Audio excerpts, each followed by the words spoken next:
Prime time local news, serving the Lakeland and Midwest regions. This year with the COVID-19 pandemic, the Lloydminster exhibition had to change their annual fair. This year the Lloyd Fair will be offering a reverse parade, fair food trucks, and for those looking for their mini donuts and more. I'm joined here with Jackie Tomayer, and she is the Assistant General Manager of the Lloyd Exhibition. Now, this year, the Lloyd Fair is going to be looking a little different than in years past. Can you explain some of the changes that we'll see?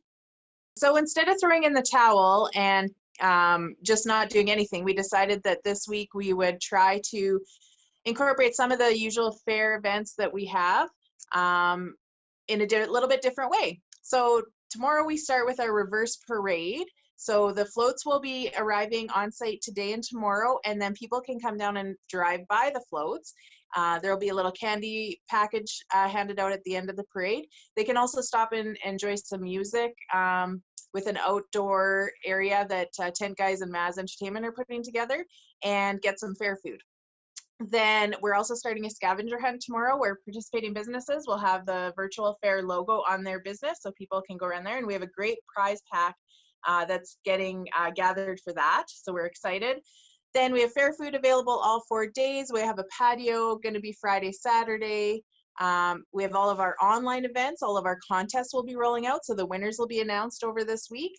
And then we're going to cap it off with a fireworks show brought to you by the District Co-op and Synergy Credit Union.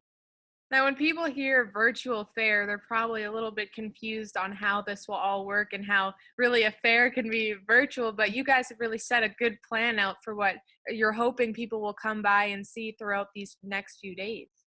Yeah, so we have, those few items that are going to be on the grounds, but then we also have a lot of fun components rolling out on our social media. So if you like our fair Facebook page, our Twitter, and our Instagram, you'll see videos, some egg demonstrations, and all of our contest winners. We had Pick of the Pasture, we had a sheep contest, we had a COVID project contest. So those will all be rolling out over the next 4 days. And fair food is some people's favorite part of going to the fair, and you have the trucks outside. So can you explain how people, if they come down to the grounds, how that will work? Yeah, so we will have socially distanced stops. So we'll have those spray painted on the pavement, but we will also have some picnic tables set up that are appropriate distance apart, so people can come and sit at a picnic table, get their fair food, enjoy it, and then those will be sanitized after every customer has used that area, or you can just come pick up your fair food and go home and enjoy it. And you're also hosting a pancake breakfast. So how does that gonna be working?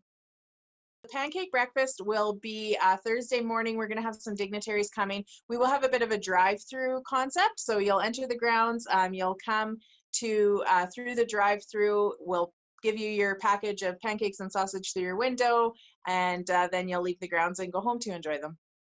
And for the reverse parade, is this going to be down at the Lloyd X, or where is everyone? Can they drive by, and what times really?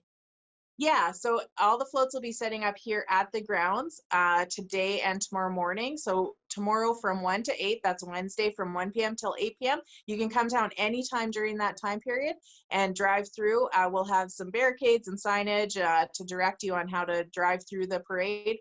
And we're excited for all the businesses that have signed up and will be bringing their floats. And now you mentioned excitement for you and for the rest of the people at the Lloyd X. You must have just been excited for the fact that you actually get to do somewhat of a fair this year, even throughout the pandemic. Yeah, we quickly decided that even though our traditional fair was going to be postponed for a year, that we had to do something for Lloydminster. Our board of directors was 100% on board. They're really excited to come down and help over this next 4 days. So we're still going to have that community spirit and what Lloyd X is known for, and we can't wait. And how has the support from the community been so far? It's been fantastic. We did a bunch of videos last week. We took our mascot Buck on tour, so those are going to be rolling out over the next 4 days, and we visited I think 7 or 8 businesses, and everyone was so supportive and had a lot of fun with it. Our scavenger hunt, we didn't have to beg anyone to be a part of it. Anyone we called, they were right on board. And then the sponsorship of our major events like the fireworks, it wasn't a hard sell. People want to support Lloydminster and support the community and support us. And now with the fireworks, is this also going to be taking place as a drive-through type of event?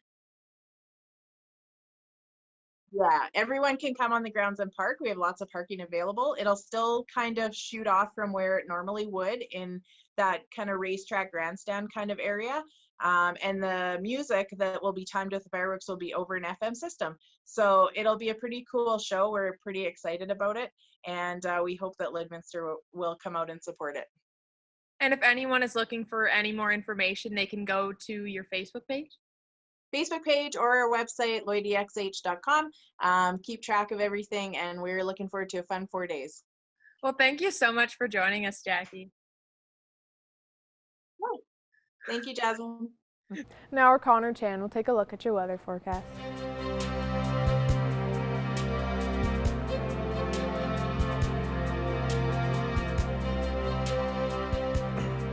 All right, thanks very much, Jasmine. Taking a look right now, 23 degrees. Some clouds are starting to make their way here into the border city as we could see some showers expected for tomorrow, which is unfortunate because the drive-by parade was expected to continue on tomorrow. We'll see how that goes later on into the day heading into tomorrow. So here is some other temperatures right now around the region here. 22 degrees in Marwayne and Vermilion, 21 in Vegreville, 23 in St. Paul, Bonnyville, and in Cold Lake, 20 degrees out for Edmonton, 20 also in Lac La Biche as well, and 24 down in Provost there and over the Saskatchewan, 25 degrees in Maidstone, 23 for St. Walburg, 24 also in North Battleford and Meadow Lake as well. So here's a look at that satellite radar map over the course of the last several hours. You can kind of see Wainwright in the areas of Wainwright and the Vegreville and the up north areas in the St. Paul, Bonnyville area as well. They're starting to get some of the cloud coverage, start to get some of the rain, and eventually it's going to make its way here into the Lloydminster area. So we should be expecting that overnight as well as into tomorrow, where we're expecting to see rain all day long. So here's what we could see possibly overnight. North Battleford, 14 degrees overnight with thunder showers, 18 degrees for the daytime high tomorrow,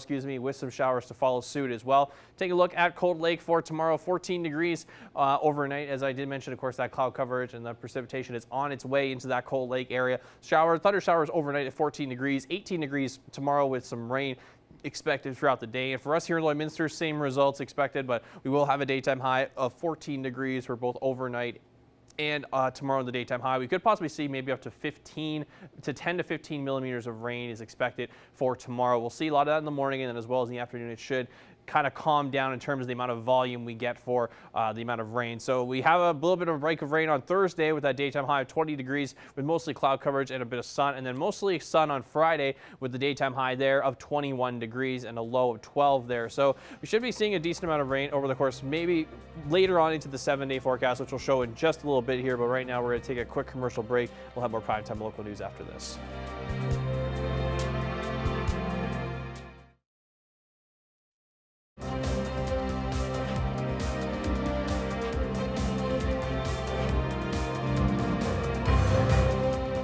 Welcome back. Vermilion is Being Empowered is an organization that helps build mental health capacity in children. Jace Mackey spoke with the wellness manager to find out what activities are planned in the Vermilion area this summer. I'm joined today with Pat. She's the wellness manager at Vibe, which is Vermilion is Being Empowered, an organization that supports mental health capacity building. Thanks for taking some time to talk with me today, Pat. Thanks, Jace. We're going to talk a little bit about some Family Fun Friday events that are being organized through your organization. But first, I just wanted to ask, what kind of programming would you guys provide on a normal year? In a normal year, we provide mental health prevention programming in schools and community events. So what that means is we teach children and youth from kindergarten to grade 12 positive mental health coping skills, how to deal with stress, build friendships, healthy relationships, etc. And we're funded by Alberta Health Services. And in this year, when COVID started in March, we actually continue to provide programming, either pre-recorded or virtual live with classroom teachers around mental health. And you were talking to me earlier and told me that there are different organizations in Lloydminster and Vermilion around this region that deal with building mental health capacity, and each of them kind of are doing summer programming in different ways. But Vibe is choosing to do what they're calling Family Fun Fridays. Can you just talk a little bit about what that is? Yeah, that's one of two things. We also Monday to Thursday run live programming that families can register for, and we gave them all the supplies to use for the summer. Family Fun Fridays is we set up a walk and talk signs on walking trails. So in Vermilion, they're in the park, and on Vermilion's trails, the Kitscoty Heritage Park trails, and the Manville Golf Course is where Manville's walking trail is. And that's up for the day. And there's all kinds of questions, you know, what brings you awe? When you were little, what's the difference between growing up then and now? So there are questions families can choose to talk about while they go for walks. So that's one part of Family Fun Fridays. And the other part is we know all the fairs are canceled in the area and all the big festivals. And you remember you'd go to the fair and you'd win all these things you may or may not want. We decided to build family grab and go play bags. So they have some mental health resources, but they also have a large physical activity game, skipping ropes, fidgets, playing cards, a stress magnet, all kinds of other little things that kids would love. And we built 68 and we gave away 24 in Vermilion last Friday. We currently have in the hallway here at work another 50 on the go. Okay. And the bags are available because we have sponsorship from the town of Vermilion FCSS, Manville, Minburn, Innisfree FCSS, the County of Vermilion, River FCSS, the Village of Kitscoty FCSS, Vermilion Wellness Coalition.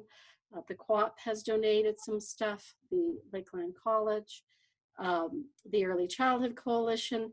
So it is a whole community coming together to provide activities for families that they can do together. And I mean, there's even coloring books and storybooks. And so it's just meant a surprise, I guess, because you just never know what you're getting. Mm-hmm. And in fact, no bag is the same. They're all very, very different. And they're all free, and you can pick them up on Friday when we'll be in Dewberry next week and in Kitscoty, so families will be able to stop by, say hi. They're double bags, so you have the bag and then we have a garbage bag around it. And the bags we'll be giving out on Friday have been sitting for a couple of weeks, so we're also trying to be COVID aware. So that families can go do some stuff with them. And how difficult was it for Vibe to be able to adapt to create programming during this unprecedented time? You know, it took us about a week to, you know, change. Also, it took the schools, you know, a little bit of time to go to online programming or paper-based, depending on the family's abilities to join. But we're pretty adaptable because we're used to working with kids. Our programs have PowerPoints. I mean, the only thing you can't do is some of the activities. Like we suddenly couldn't give you bubbles to, you know, help practice deep breathing. And, you know, we're looking in the fall, you know, how we're going to adapt some of our programming, because some of our activities we might not be able to do, but we'll be able to substitute them with others. Because it's really important that kids learn positive coping skills. And for someone who's interested in learning more about your organization or getting resources through Vibe, what kind of places, where can they look? We have a Facebook page, which is Vibe Vermilion, that they can go to. It's the only social media we keep active in the summer. We have Twitter and we have a blog, but they close for the summer because the staff who look after them are on holidays. And I'm the least socially inept of all my staff, probably because I'm the old one and the rest are all really quite into, and I think I think it's Twitter, not tweet or whatever I was calling it. So they're really good at that stuff. And people do email me or phone our phone number because that'll be answered all summer. And and we have a summer website, but it's closed because of copyright rules for when we read storybooks and stuff to kids. We can't actually put them on a public network just by our copyright rules for those. So people contact us that way. We have all the villages advertising in their little newspapers when we're going to be in their communities. We were only rained out on July 1st, but I think almost everywhere in the province was rained out. And now we have an umbrella, so we'll still be able to go out with our family grab and go bags. That's good. Well, thanks for taking some time to talk with me, and I wish VIDE the best of luck as they try and give programming to people during some difficult time, and I hope you have a good summer. Yes, you too. Thanks, Jace. Now here are your stock market prices for today.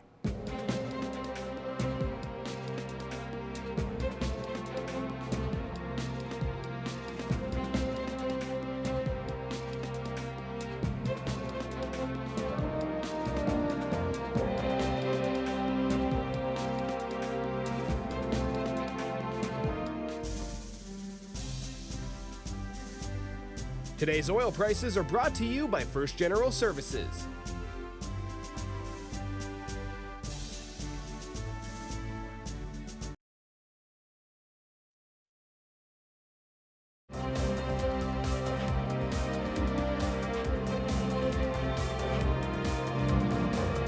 Welcome back. A new app to help Saskatchewan farmers with their mental health will be ready by the end of 2020. Eric Bay has more on how the tool and how it will be used. The government of Saskatchewan has announced a new app that will help farmers with their mental health. And I'm joined today by Carrie Harvey with Innovation Saskatchewan. Carrie, thank you for taking the time with me today. Now, first off, can you tell me about the process behind finding this app and helping farmers? So this was done through an innovation challenge, which is a program that is delivered through Innovation Saskatchewan, where we seek technological solutions to public service delivery challenges. And so what we try to do is really tap into the tech sector in the province and the entrepreneurs that we have to help solve some of these challenges that we face. So in the case of this particular challenge, we issued the initial, outreach to our community early in March. In May, we had a pitch selection process where we had a short list of potential solutions pitched to a number of stakeholders, including the Ministry of Agriculture, Ag West Bio, the Ag Producers Association of Saskatchewan, Mobile Crisis Hotline, as well as some technology experts. So, and through that process, we landed on selecting Bridges Health, which is a company out of Saskatoon here. Now, when this challenge was first started, why was the focus placed on mental health? Well, mental health is identified as a priority across the board in Saskatchewan here by the government. But I think, agriculture producers really encounter, some unique challenges, and they have a number of stressors that they deal with on the course of a daily basis with respect to their operations. And, while I, can't comment on a single issue that's causing the greatest amount of stress, many producers, do deal with uncertainty and are faced with circumstances that are really beyond their control. And so this can really add to the difficulty of, doing business, relationships, all of those things. And so this was seen to be a significant priority to look at seeing if we can help solve some of those challenges. Now, can you tell us a little bit about this app and how it's going to work? So the app is intended to be a desktop and mobile platform. It will use algorithms that will be based on, or that will take information and input from the farmers or producers in tracking their symptoms and their challenges. The algorithm will then use artificial intelligence to basically curate some resources and educational tools. There's also an opportunity to have a private network of care professionals and farmer contacts as well. Now that this app has been chosen, what's the next steps for it, and where can farmers find more information on this? Over the next 16 weeks, there will be a bit of a pilot process that will be undertaken by Bridges, and with the hope that this is a platform that can be rolled out, hopefully near the end of 2020 or early 2021. Be providing updates, our website is www.innovationsas.ca. All right, Carrie, thank you so much for your time here today. We really appreciate it. Now we'll take a look at your ag prices.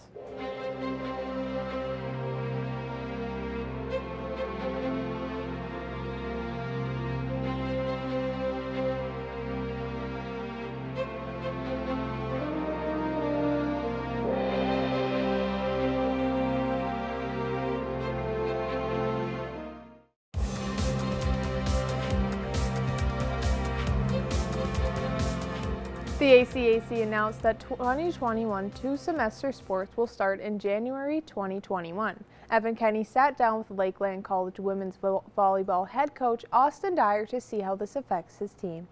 Me today is Lakeland College Rustlers women's volleyball head coach Austin Dyer. Austin, thanks for taking this time and talking to me. Yeah, thanks for having me. Now, Austin, there was quite a bit of time between the end of the ACAC playoffs and the time when the ACAC announced that the volleyball season would not start until January. How did you guys spend this time, and was there a lot of unease for your personnel? Yeah, right from the beginning when all of the athletes and students at Lakeland College were basically told that we were going online and that all the kids living in residence, if possible, should move out and move home and go be in their own circle kind of thing.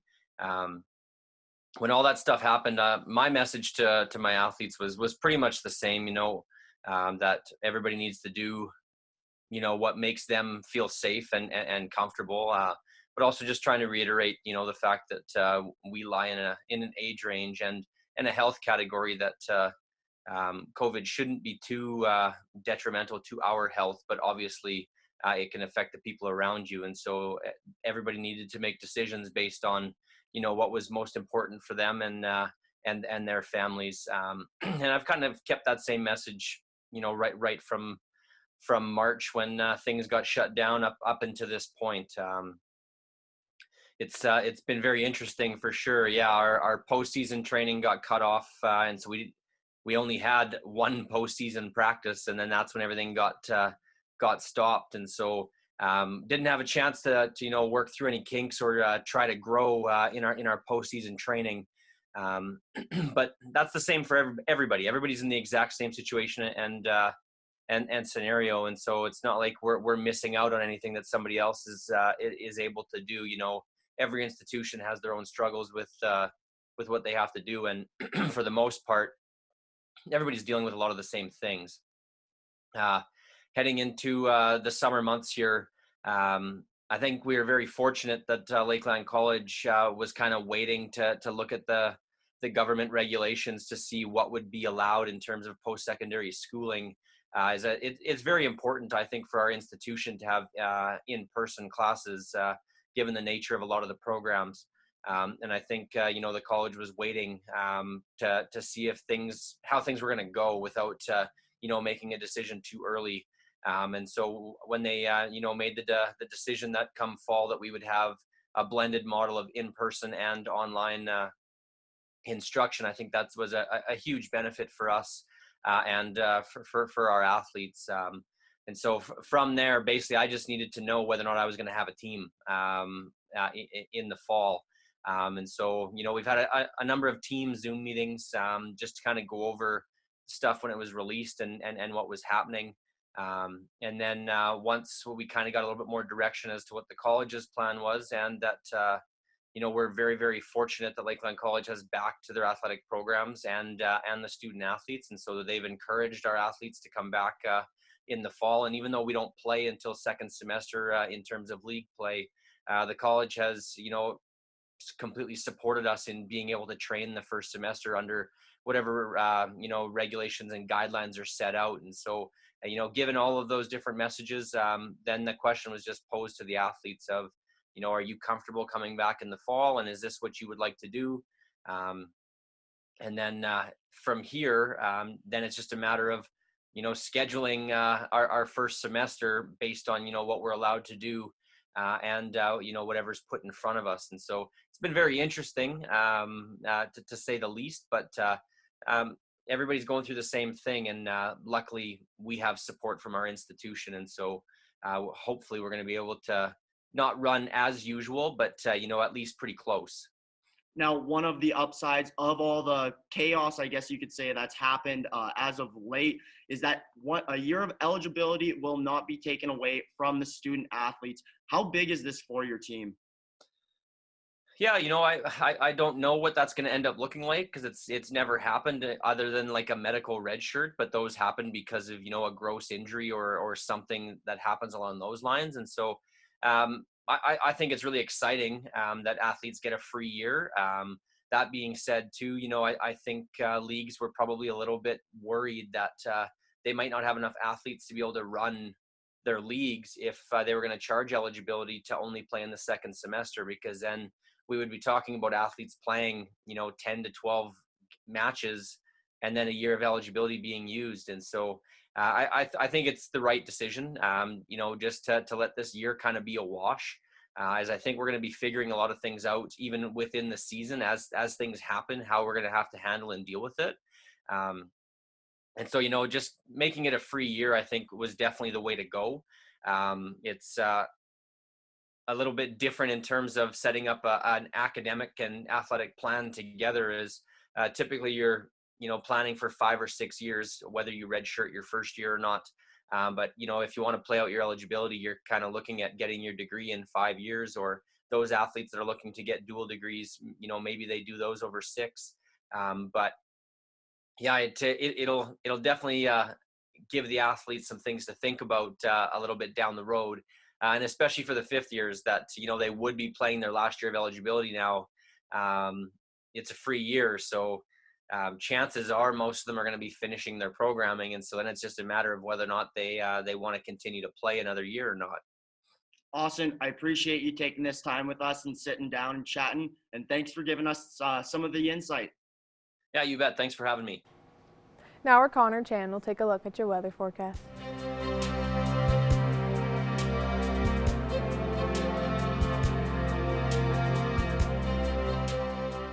All right, thanks very much, Jasmine. Take a look at temperatures, still sitting at 23 degrees right now. That cloud coverage will, of course, continue on, of course, as we are expecting some showers later on into the evening as well as into tomorrow. But as we take a look at some other temperatures around the area, 17 degrees in Rocky Mountain House and in Edson, 20 degrees for Edmonton and Jasper, 16 degrees out in Red Deer right now, 28 out in Saskatoon, 24 degrees for North Battleford and in Prince Albert as well, 23 for Melfort, and also 24 degrees out in Meadow Lake right now as well. Now, as we take a look at some temperatures in the northern areas right now, 24 degrees in the Losh and Buffalo Narrows, 25 for both La Ronge, Flin Flon, and out in South End there, 20 degrees in Uranium City, 19 degrees for Stony Rapids. Over in the northern Alberta area right now, 25 degrees in Fort McMurray, 18 degrees for Slave Lake, 17 in Grand Prairie, 14 degrees for Peace River, and 20 degrees out in High Level. Of course, they will be northern areas. We did see earlier in the satellite radar map showed, a little bit of some cloud coverage and precipitation coming in right now. But of course, we are actually currently, I did forget to mention this earlier on, we are currently in a severe thunderstorm watch right now. But as we take a look at some southern temperatures right now, 20 degrees in Lethbridge, 16 in Calgary and Medicine Hat, 15 degrees for Banff,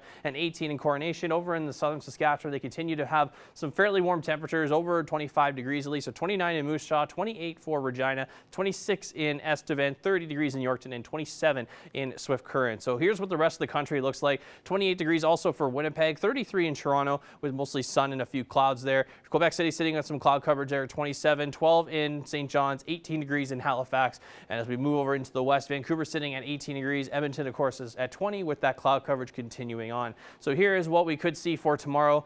Fairly cooler day, of course, with that rain, it will play a factor there. So 14 degrees our daytime high for tomorrow. 15 in the Vermilion, Marwayne, and Wainwright regions. 17 degrees for Vegreville tomorrow. 19 for Edmonton. 18 degrees in St. Paul, Bonnyville, and in Cold Lake as well. 20 degrees for Lac La Biche. 16 for Provost and in Macklin tomorrow. 18 degrees out in North Battleford and 15 degrees in St. Walburg and in Maidstone.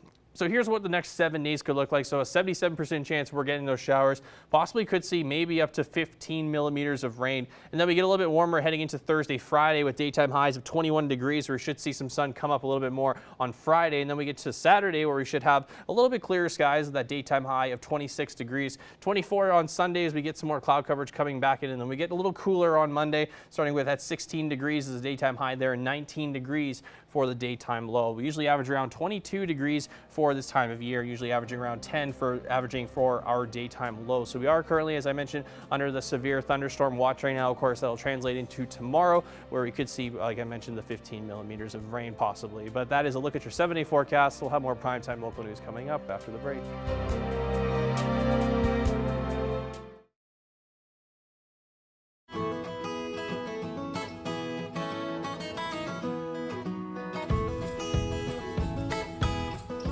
Hello everybody, welcome back for another edition of Pet Project this week. Once again, I am joined by Becca Lawrence, the Community Outreach Manager for the Lloydminster and District SPCA. How are you doing today, Becca? Oh, we're doing pretty good here at the shelter. And you? I'm doing great, thanks. So who do we got here today? We got another kitty here I see this week. What's this cute little guy's name? This is Becky. So she's not very old to the shelter. I think she's only been around for maybe a month now, I would say. So yeah, she's fairly new here, and she's quite petite, as you can kind of see. But yeah, she's a pretty happy little girl, loves her snuggles, and is just looking for her forever home. Well, that's wonderful, Becky and Becca. I love it. So we were talking last week that you guys had an adoption-a-thon, like an adoption event. Yeah. How did that all go? Do you want to tell us about that? Yeah, it went okay. It wasn't as busy as we would have liked it to be, but we had about six kittens and then an adult cat, I believe, go to their new forever homes. So it was a success in that way, but you know, and like we aren't terribly full right now either, which is nice. So it was still really good. We still got some people into the shelter and got some animals adopted, so we're pretty happy with that. But yeah, so I mean, we're, like I said, we're not doing too bad for space, so we're all right. Well, that's great to hear. And so I guess let's just go over, kind of the numbers for this week. So how are you guys doing for kittens if somebody's looking for a cat? Do you guys have lots available right now? Yeah, like we don't have a lot that are available right now. We do have quite a few spay and neuter surgeries booked, so we should have some, you know, hopefully soon. But we do have tons in the shelter. So if anyone was wanting to come in and take a look, they can book an appointment. And then if they see anybody they like, then they can add their name onto a list for that kitten. And if we anticipate it to be a bit of a wait, then we're even looking at just a, you know, fostering to adopt kind of thing. So they can take those animals home and hang out with them, and then take them to their vet appointments when their surgery comes time. Yeah, and so that's always a great option too, right? For people who might not be able to make a full-time commitment to take a pet for the rest of its lifespan. If you were maybe a little lonely this summer and you wanted somebody to hang around the house and you wanted to do a good deed, fostering an animal is always a great middle ground for a situation like that, is it not?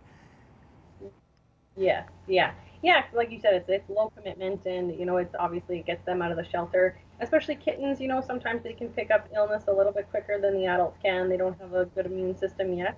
So it's always nice for the kittens to kind of get out and have their best chance at not getting some upper respiratory or things like that. Mm-hmm, exactly. And how are you guys doing for dogs as well? If somebody out there is looking for a canine, how are you guys doing in that department?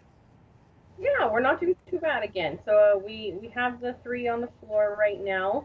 You know, we have a couple little pit bull crosses, you know, that require special homes sort of thing. So we're working hard at trying to find the right homes for them.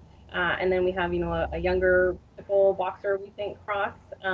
He's a bit of a handful, so he needs some training, but he's a good boy as well too. And then just a couple strays here and there, so we're hoping that they go home. But otherwise, we're really doing well for space on dogs, especially right now. Well, that's good. So there are a few options there for anybody if they're looking for a dog companion. Now, I know you guys sometimes get, you know, a few odd things here and there, like rabbits and guinea pigs. Do you guys have anything like that in there right now? Yes, actually, we have 2 rabbits. They were transferred in from a rescue, I think, around Lethbridge, I want to say. And then we have 2 guinea pigs right now too. And we did have 2 birds, but they got adopted, so that was a new one for birds. We haven't gotten birds in a while, so it's been a bit of a zoo here lately.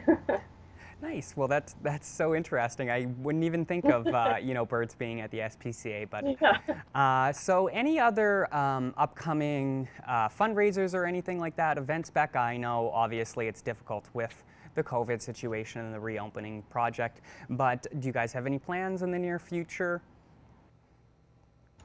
You know, not too many. And like we are trying to currently work on sponsoring a kennel sort of deal, so that people can, you know, they can put their names up on those kennels and help get those animals adopted, help pay for their surgeries and their vaccines and all that fun stuff. So we are currently working on something like that. So we're pretty excited about that. But yeah, you know, we kind of, I think, always in the beginning of, or not beginning, sorry, but in August we always do the Clear Our Shelters event. Mm-hmm. So we're anticipating, hopefully again to clear our shelters in August as well too. But yeah, other than that, not too much going on. Okay, great. So if anybody is interested in adopting or fostering an animal or making a donation, you guys can go ahead and just call into the SPCA and make an appointment, correct, Becca? Yes, absolutely, yep. Beautiful. All right, well, thanks for joining us again, Becca, and we will see you again next week. We'll see you next week. Thank you.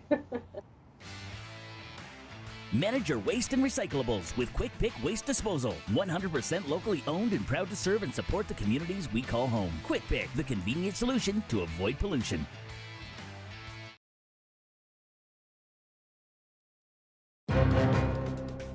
Furniture set and design supplied by Furniture Gallery and Furniture House, downtown Lloydminster. Kendall Leonard from Supplement King here in Lloydminster joins me today. So Kendall, it's summertime. People want to get in shape and get that summer body. So let's start with finding supplements for people that want to focus more on getting lean. So what's some of the best things to look for? Well, it depends. We have a couple different products in stores. So we have products that are highly caffeinated and products that aren't caffeinated. So right now, one of our best sellers is the Beach Ready. So this is a non-stim fat burner. And it's got your recommended dosages of a lot of things. So it's got L-carnitine L-tartrate in it, which helps the body break down our stored fat cells and pulls it into the mitochondria so we can burn our fat stores more efficiently for energy. And it has green coffee bean extract, which is thermogenic. So in order to burn a calorie, you need to increase your core temperature by 1 degree, and it helps with that. It's got ALA that helps control our blood sugars. Green tea extract, again, which is another thermogenic and raspberry ketones, and it also has Garcinia cambodia, which is an appetite suppressant. So no matter where you are or what stage you're at, this is a really great one. It's got all of your recommended dosages, which is really nice because a lot of products have a lot of ingredients, but not necessarily the upper intake to what's actually going to be effective. So this has got all of the effective dosages with really great ingredients. And with weight loss, I know a lot of people struggle to find the right supplement for them, whether they want to boost their metabolism or just do ultimate fat loss. So what's some of the one things that in terms of in the products that people should look for depending on what their goal is? Well, there's a lot of different ingredients that do a lot of different things. So like raspberry ketones are really good. CLA is really good. L-carnitine L-tartrate is a really great one. And L-carnitine L-tartrate has a multitude of different functions. So they use it in cancer studies now. They give it to children with ADHD. They use it for Alzheimer's research. And it helps us burn our stored fat more efficiently. And all of the fat burners that are going to contain, probably 90% of the fat burners are going to contain that ingredient. So your recommended dosage of that ingredient is 1,500 milligrams. And you can have that 3 or 4 times a day. The good thing about the Beach Ready that I was just talking about, it actually has a full dose of that. So that's a safe ingredient that has, it's used for a multitude of things, which is really great. So from cognitive function to weight loss. What are some of the most common misconceptions people might have when it comes to supplements? Because some people may get scared off because of all these ingredients and all these different things that it does. So what, in your mind, what's one of the most common misconceptions people may think about when it comes to supplements? I think a lot of people think that the supplements are for an elite athlete. Our average consumer is just your everyday person trying to live their best life. And wanting an aid to help them or to achieve the results faster. One of the big things is most people may be worried about the supplements they take because they want to make sure that all the supplements they take are safe. So talk about that, the process that each one has to go through that you guys sell in order for them to be available for consumers. Okay, so in order for with any of the suppliers that we carry, Supplement King as a brand. All of the products that the suppliers supply to us, they need to have an MPN number. So the MP number can track down to every ingredient, where it was produced and where it was manufactured. So it's a natural product number, and it's mandatory that all of our products have one. On a day-to-day basis, I guess for this time of year in the summer, do you see a lot of those people that look for that right supplement, whether like they want to get lean or whether they want to lose weight or just overall want to be healthier? Absolutely. Our average customer is just the average person who's looking to live their best life. We have people in here looking for meal replacements that are in the age of 65 or 70, coming in for a protein bar or, We have the elite athlete coming in here looking to get a little advantage in their gym game, or we have people who are just starting out or who want to have a larger water consumption. There's our customers, there's such a huge array, and they all have different goals, and everybody is extremely unique. So right now, especially since COVID, actually, I found a huge shift in how people are trying to take better care of themselves. Absolutely. Well, Kendall, I really appreciate your time joining me today. Always great to chat with you, and thanks for all the great information. I'm sure that a lot of us hopefully took away something from this today, that, you know, we shouldn't be worried about taking stuff like that just to overall make us healthier. So thank you. Perfect. Thanks so much. All right, taking a look at your 7-day forecast here. Still under that severe thunderstorm warning right now. So 14 degrees tomorrow, the daytime high. 21 on Thursday, 21 also on Friday, where we should see a little bit clearer skies. 26 on Saturday as we warm up a little bit more and get some nice sun coming in there. 24 on Sunday as we get that cloud coverage coming back. 16 degrees on Monday as we start to cool down a little bit there. And then a high of 19 degrees for Tuesday with the sun and cloud mix expected there. 22 degrees usually averaging the daytime high, and averaging around 10 degrees for our daytime low. Thanks for joining us for another edition of Primetime Local News. Have a great night.